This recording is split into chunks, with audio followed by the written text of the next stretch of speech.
एक ऐसा railway station जहां पर कोई यात्री उतरता तो छोड़िए, रेलवे का कर्मचारी भी काम करने को तैयार नहीं था। आमतौर पर जब कोई स्टेशन आने वाला होता है तो रेल के ड्राइवर गाड़ी को स्लो कर लेते हैं और फिर उसे रोक देते हैं, लेकिन यह एक ऐसा रेलवे स्टेशन था जहां पर सब उल्टा हुआ करता था। जब यह रेलवे स्टेशन आने वाला होता था तो ट्रेन का ड्राइवर ट्रेन की रफ्तार बढ़ा देता था। ट्रेन के भीतर बैठे यात्री ट्रेन की सभी खिड़की दरवाजे बंद करके कुछ इस तरीके से अपने आप को पैक कर लेते थे जैसे अगर हवा भी अंदर आ गई तो डेफिनेटली कोई चुड़ैल या भूत ट्रेन के भीतर आ जाएगी। रेलवे ने बड़ी कोशिश की मगर उसके कर्मचारी नौकरी को छोड़ने के लिए तैयार थे, लेकिन वो इस रेलवे स्टेशन पर काम करने से मना कर रहे थे। फाइनली लोगों के साथ साथ अपने कर्मचारियों के मन का ध्यान रखते हुए रेलवे ने एक दो नहीं पूरे 42 साल तक इस स्टेशन को बंद रखा। हम समझ रहे हैं कि आपके दिमाग में कोई सवाल उठ रहे होंगे कि आखिर वह कौन सा रेलवे स्टेशन था, उसे बंद करने का कारण क्या था, आखिर क्यों कोई भी कर्मचारी वहां काम करने के लिए तैयार नहीं था। बने रहिए हमारे साथ इस वीडियो में आखिरी तक, हम आपको इस मामले की हर एक इंफॉर्मेशन देने जा रहे हैं। अपने नए साथियों से कहना चाहते हैं कि हमारे इस चैनल को सब्सक्राइब करके बेल आइकन को जरूर प्रेस कर दीजिएगा ताकि हमारे आने वाले वीडियोस के नोटिफिकेशन आपको मिलते रहें। पश्चिम बंगाल से 260 किलोमीटर दूर मौजूद है पुरुलिया जिला और इस पुरुलिया जिले के मुख्यालय से लगभग 50 किलोमीटर दूर पर एक गांव पड़ता है जिसका नाम है बेगुन कोडर। यहाँ पर मौजूद रेलवे स्टेशन का नाम भी बेगुन कोडर रेलवे स्टेशन था, लेकिन बाकायदा रेलवे के रिकॉर्ड में इस स्टेशन का नाम भूतिया रेलवे स्टेशन दर्ज किया गया। घटनाक्रम की शुरुआत 1962 से पहले की है। बेगुन कोडर गांव में कोई भी रेलवे स्टेशन नहीं था। यहाँ के लोगों को रेलगाड़ी पकड़ने के लिए अपने गांव से लगभग 40 से 50 किलोमीटर दूर किसी बड़े शहर या कस्बे में जाना होता था। यहाँ के लोगों की जबरदस्त मांग थी कि इस क्षेत्र में भी कोई रेलवे स्टेशन होना चाहिए। लोगों की मांग को देखते हुए साल 1962 में सरकार ने यहाँ पर बेगुन कोडर के नाम का एक रेलवे स्टेशन शुरू कर दिया। इस रेलवे स्टेशन के बन जाने से यहाँ के लोगों की काफी समस्याएं हल हो गई। अब उन्हें अपने गांव से कुछ ही दूर पर मौजूद स्टेशन से रेलगाड़ी मिल जाया करती थी। रेलवे स्टेशन बनने के बाद आने वाले 5 सालों तक सब कुछ ठीक रहा, लेकिन इसके बाद साल 1967 में रेलवे विभाग ने यहाँ पर मोहन नाम के कर्मचारी को स्टेशन मास्टर के तौर पर नियुक्त किया। मोहन जब इस रेलवे स्टेशन पर आए तो उन्होंने यहाँ की व्यवस्थाएं देखी, लेकिन इसके साथ ही उन्होंने एक अजीब सी घटना देखी। उन्होंने देखा कि जब ट्रेन इस स्टेशन की तरफ आती है तो ट्रेन के साथ साथ एक लड़की भी दौड़ती रहती है। पहले तो उन्होंने इस लड़की को इग्नोर कर दिया, लेकिन अगले दिन फिर जब उन्होंने यही नजारा देखा तो उनके होश उड़ गए, क्योंकि अब की बार यह लड़की केवल ट्रेन के साथ साथ नहीं भाग रही थी बल्कि उसकी रफ्तार तो ट्रेन से भी ज्यादा हो गई थी।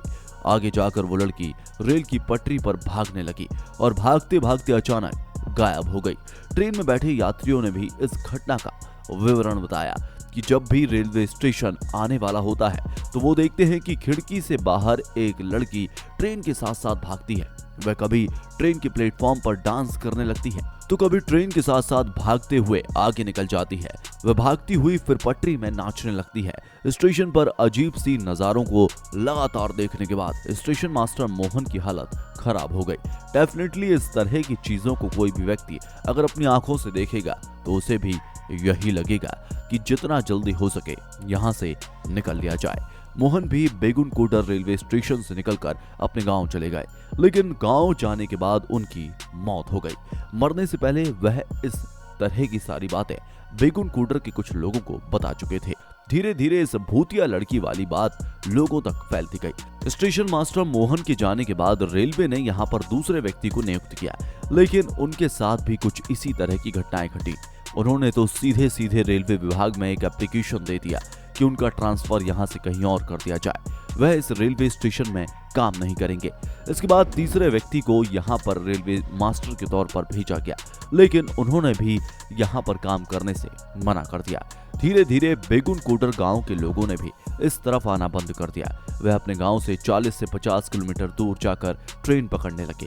कुल मिलाकर यह स्टेशन एक भूतिया स्टेशन के तौर पर मशहूर होने लगा। धीरे धीरे यह बात कोलकाता तक पहुंच गई उस समय के तत्कालीन डिप्टी सीएम सुधीर महतो इसी क्षेत्र से आते थे। उन्हें भी इस स्टेशन के बारे में जानकारी मिली। वह भी इस स्टेशन को एक भूतिया स्टेशन मानने लगे। रेलवे का कोई कर्मचारी किसी भी कीमत पर यहाँ पर नौकरी करने के लिए तैयार नहीं था। जब रेलवे स्टेशन पर किसी भी कीमत पर कोई भी कर्मचारी यहाँ पर आने के लिए तैयार नहीं था, बड़े बड़े अधिकारियों और मिनिस्टर्स ने भी इस रेलवे स्टेशन को भूतिया रेलवे स्टेशन मान लिया था। तो रेलवे ने आधिकारिक रूप से इस स्टेशन को भूतिया रेलवे स्टेशन मान लिया और साल 1968 में इसे बंद कर दिया गया। यहाँ पर कोई भी ट्रेन नहीं रुकती थी, बल्कि यहाँ से गुजरने वाली हर एक ट्रेन की रफ्तार अपने आप बढ़ जाया करती थी। ट्रेन की खिड़की और दरवाजे बंद हो जाया करते थे। इसके बाद साल गुजरते चले गए। कई दशक गुजरने के बाद साल 2007 तक इस रेलवे स्टेशन को लेकर पब्लिक में तरह तरह की अफवाहें और बातें फैलने लगी। लोग इस भूतिया रेलवे स्टेशन को लेकर कई मनगढ़ंत कहानी भी गढ़ने लगे।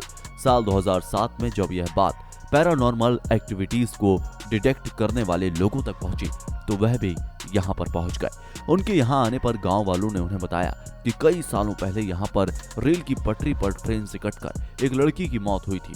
उसके बाद वही लड़की अक्सर लोगों को नजर आती है। वह कभी पेड़ पर बैठी हुई दिखती है, तो कभी रेलवे स्टेशन पर डांस करती हुई दिखती है, तो कभी रेल की पटरियों पर बेतहाशा भागती हुई नजर आती है। लेकिन इतना तो तय है कि जो भी उस लड़की को देख लेता है उसकी मौत हो जाती है। इतना सुनने के बाद पैरानॉर्मल एक्टिविटीज को डिटेक्ट करने वाले लोगों की टीम ने रात भर उस रेलवे स्टेशन पर रुकने का फैसला किया। वह सारी रात अपने तमाम उपकरणों के साथ इस रेलवे स्टेशन पर मौजूद रहे, लेकिन उनकी रिपोर्ट में यहाँ पर कोई भी किसी भी तरह की भूत न निकलने की बात सामने आई। ना ही कोई ऐसी गतिविधि उन्हें नजर आई और उन्होंने अपनी रिपोर्ट सौंप दी। साल 2009 में ममता बनर्जी रेलवे मिनिस्ट्री संभाल रही थी। जब यह बात उन तक पहुंची तो उन्होंने सारे तथ्यों को देखा, वैज्ञानिकों की भी राय ली और फाइनली 2 सितंबर साल 2009 को इस रेलवे स्टेशन को दोबारा शुरू कर दिया गया, क्योंकि यहाँ रहने वाले लोगों से दोबारा इस तरह की अर्जियां मिल रही थी कि यहाँ रेलवे स्टेशन मौजूद है पर ट्रेन नहीं रुकती। इसकी वजह से काफी दूर जाकर ट्रेन पकड़ना पड़ता है। लोगों की इस मांग को देखते हुए 2 सितंबर साल 2009 को 42 साल के लंबे अंतराल के बाद रांची हटिया एक्सप्रेस रुकी थी। यहाँ उतरने वाले यात्री डरे सहमे से नीचे उतरे और ऊपर चढ़ने वाले यात्री का भी हाल कुछ ऐसा ही था। धीरे धीरे यह सिलसिला आगे बढ़ता गया और लोगों को यह यकीन हो गया कि यहाँ पर कोई भी भूतिया गतिविधि नहीं होती। लेकिन फिर भी प्रशासन ने इस रेलवे स्टेशन को केवल शाम 5 बजे तक ही चलाने की अनुमति दी थी। रात के वक्त यहाँ आज भी कोई ट्रेन नहीं रुकती। रेलवे का सारा स्टाफ 5 बजे के पहले ही यहाँ पर अपना काम खत्म करके चला जाता है। रात के बाद यह रेलवे स्टेशन आज भी सुनसान रहता है। यह थी बेगुनकोडर की भूतिया रेलवे स्टेशन की सच्चाई। आपको बात पसंद आई हो तो वीडियो को लाइक करके अपने दोस्तों के साथ में शेयर जरूर कर दीजिएगा, ताकि वो भी इस वीडियो का आनंद ले सकें। वीडियो को जितना हो सके शेयर कीजिए। आप इस बात पर कितना यकीन करते हैं हमें कमेंट बॉक्स में लिखकर जरूर बताइएगा। फिर मिलेंगे नए वीडियो में, तब तक के लिए जय हिंद, जय भारत, वंदे मातरम।